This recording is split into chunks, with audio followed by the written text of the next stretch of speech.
I've got some very good news for you today. It's very good news. By virtue of being in worship today, you are now part of, unbeknownst to you, I understand that, but that's why it's good news. Unbeknownst to you, by being in worship today, you are now part of a top-level, high-powered sales seminar. And it's all free of charge. What's today's topic in our sales seminar? Business. You get it? Business. It's bottom line stuff today. How can we improve business? How can we make these charts go up and not down? Increase and not decrease? What's our business, you ask? Well, it's the most important business on the planet. Our business that we're trying to increase and promote, our business would be exactly this. The disciple-making business, right? Some of the most famous words of Jesus in the Great Commission tell us this about our business. If you've been baptized, you're in the business. If you've been baptized, you are a sales representative. If you've been baptized and believe in Jesus, these are your marching orders. Jesus came and said to them, of course, the 11 disciples. One has committed suicide, Judas, and this, of course, is during the 40 days of the joyful Easter tide, when Jesus shows himself alive by many convincing proofs.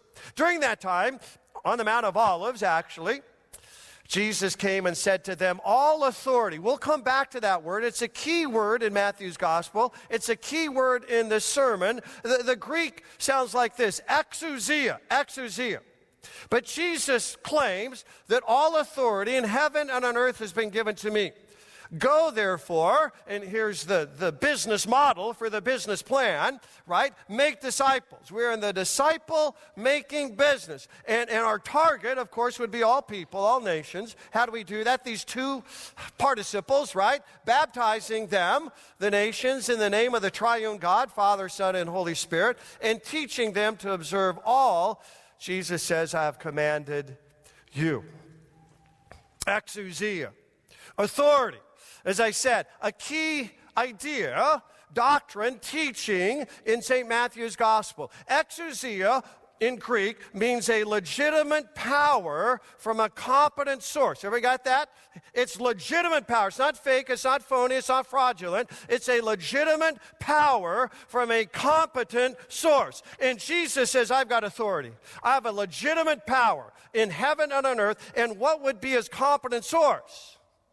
Because Jesus doesn't claim this by himself, right? Note the passive verb, has been given. Someone gave this authority to Jesus. We know who that is. It'd be God the Father. This is the message of St. Matthew's Gospel. By virtue of his bloody death and his joyful resurrection, Jesus has been given a legitimate power, all authority, by a competent source, God the Father. You see, Matthew's Gospel is all about the Father crowning Jesus as King of the universe. Now, that's a mighty claim, isn't it? That this crucified and risen Nazarene is now King of the universe. That's the claim. That's the promise. Jesus has all authority. He's got legitimate power over sickness and suffering. Jesus has legitimate power over pain and problems. Jesus, and this is the big one, right? Jesus has all authority over death itself. And this is really good news. This is fantastic news. That Jesus, you see, has exousia, authority. And he wields it, right, in kindness and compassion and humility and love. And Jesus says, I want all the nations to hear about this. Nations, people don't need to live in fear of death or suffering or downturns. No, Jesus says, I've got authority over that. I've covered that. And Jesus now says, go and tell everybody. And how do we do that? We baptize them and we teach them. So that's our business. And we're in a sales seminar. So here's the first point. All salespeople need to know. We have an unlimited supply. Isn't that great? Isn't that great? It's an unlimited supply. There's no problem, right, with what we've got. We'll never run out. We have an unlimited supply of what? Jesus uses this authority word again in Matthew 9:6. The Son of Man, that's Jesus, right? His famous description of himself. The Son of Man has, there it is, authority. Legitimate power. Legitimate power, right? It's the real deal from a competent source, his Father. In Matthew's gospel, Jesus doesn't take anything upon himself. It's always given to him by the Father. So Jesus has authority, exousia, on earth to forgive sins. That's our unlimited supply. Forgiveness of sin. In the Old Testament, only God the Father has authority to forgive sin. You need to know that. It's a major teaching in the Bible. The Hebrew word salak, to forgive, only has God the Father as its subject in the Old Testament. Only God the Father can salak. Only God the Father can forgive. But now we're in the New Testament, and the Father gave that authority to Jesus. Now, why Jesus? Because Jesus bled for it. You know that. Jesus suffered for it. Jesus was rejected for it. Jesus was tormented and tortured for it. And then an amazing thing happened. He rose from the dead, bodily, physically, eternally. You see, we have an unlimited supply. Complete, total, eternal forgiveness of all sin. Now, sometimes we don't feel that, right? Let's be honest. Sometimes I say to myself, I don't feel forgiven. I don't feel God's grace. Just don't feel it. You see, there's more going on in our lives than just thoughts inside. There's also feelings. And feelings are fine. But feelings are not always facts. You want to know the facts? I mean, the bottom line facts, here's the fact when it comes to our guilt and our shame, our forgiveness. The Son of Man has authority to forgive sin on earth. All sin.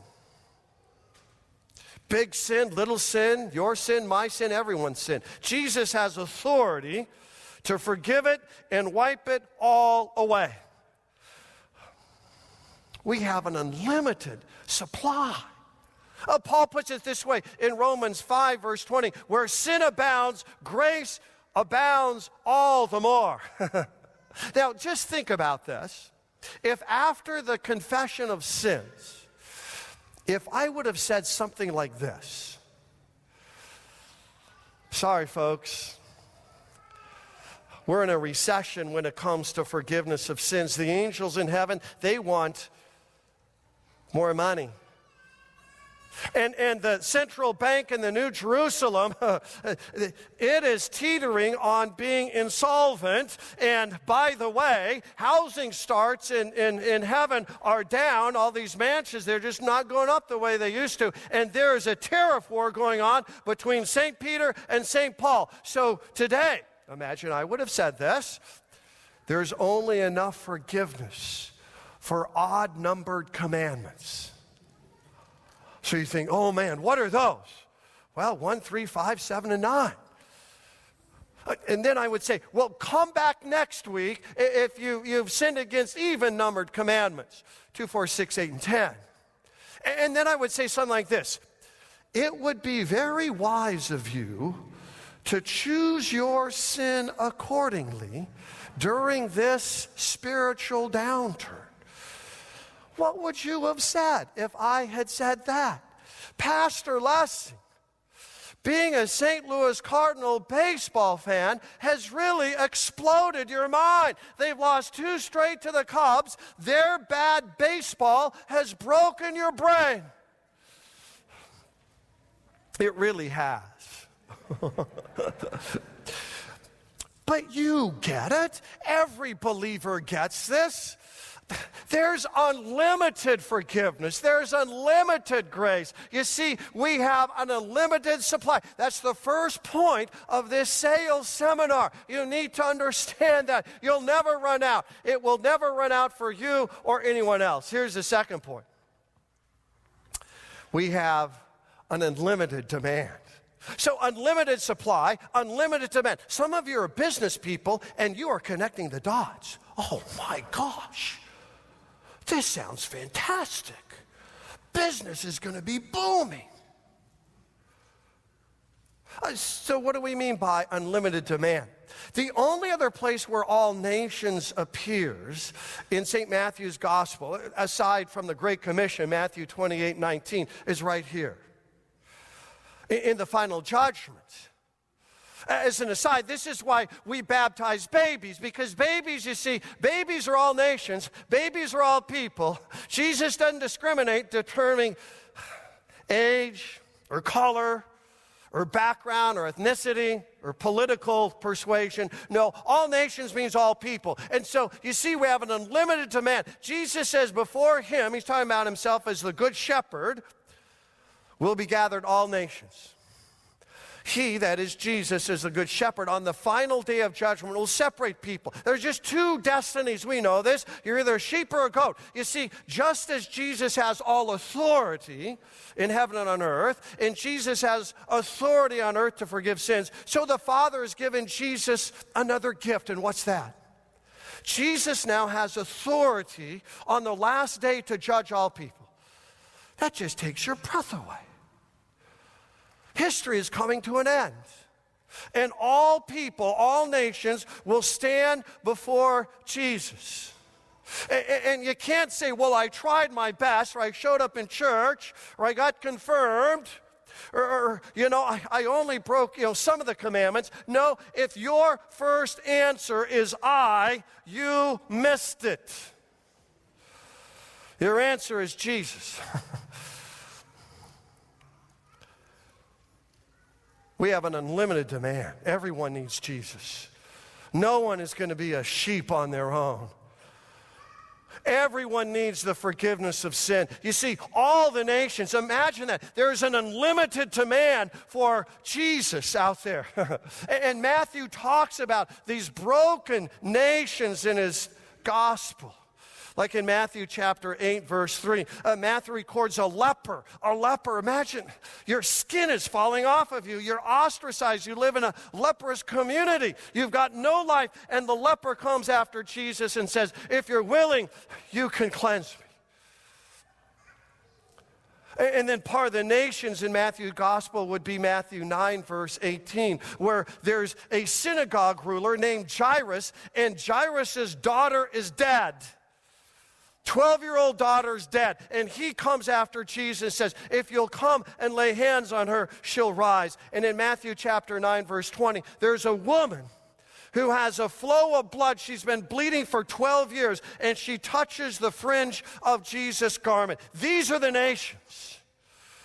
A leper, a dad with a dead daughter, and a woman who can't be cured. The nations are dying and sick and bleeding and desperate. The nations need what only Jesus delivers. Hope, life, love, forgiveness. The problem, right, we get this, right? Problem is most of the time the nations don't realize how desperate they are. The problem in my life is a lot of times I don't realize how desperate I need Jesus. Many of you know I like to ride my bike. Well, I've been riding my bike for decades. My most memorable time on my bike happened when I was 8 years old. I was out riding my bike, 1967, if you want to know the math, 1967, and a pickup truck was coming opposite me in the other lane. And I can still see the kid in the back of that pickup truck, red hair, red hair. And that little kid took a rock and he threw it at me. Now, what are the chances of hitting someone on a bike going the opposite direction, and you're just a little kid and you throw a rock? Well, apparently, if it's Reed Lessing, the chances are 10 out of 10. Because that rock, I still got the star here, okay? Thank God it didn't hit me in the eye. It hit me right above the eye, and I fell off my bike. I started screaming, my bike is ruined. I went to the closest house. I knocked on the door. This lady opened the door. I said, my bike is ruined. And she screamed. And she started pointing at my red shirt that used to be white. I had a much bigger problem than a broken bike. I had a hole in my head. And some of you are thinking just now, that explains it all, right? It really does. I get it now. Lessing's got a hole in his head. That was my biggest problem. You see, my biggest problem, your biggest problem, is not a broken bike, it's not a broken marriage, it's not broken finances, it's not a broken heart. No, our biggest problem is an enemy called sin. And sin kills and steals and destroys. Sin maims and mauls. You see, all the nations sin. We all sin, whether we realize it or not. That's our biggest problem. All the nations crash and burn. There is an unlimited demand for what only Jesus delivers.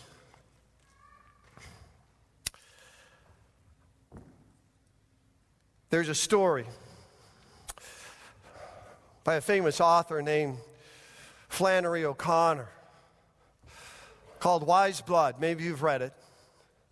It's a story about a retired military man who is overwhelmed with guilt from his military career. He didn't know what to do with it, and he didn't want Jesus. So in the story, he sets up a church of Christ without Christ. And he preaches a gospel of self-acceptance. At the end of the novel, you know what this man does?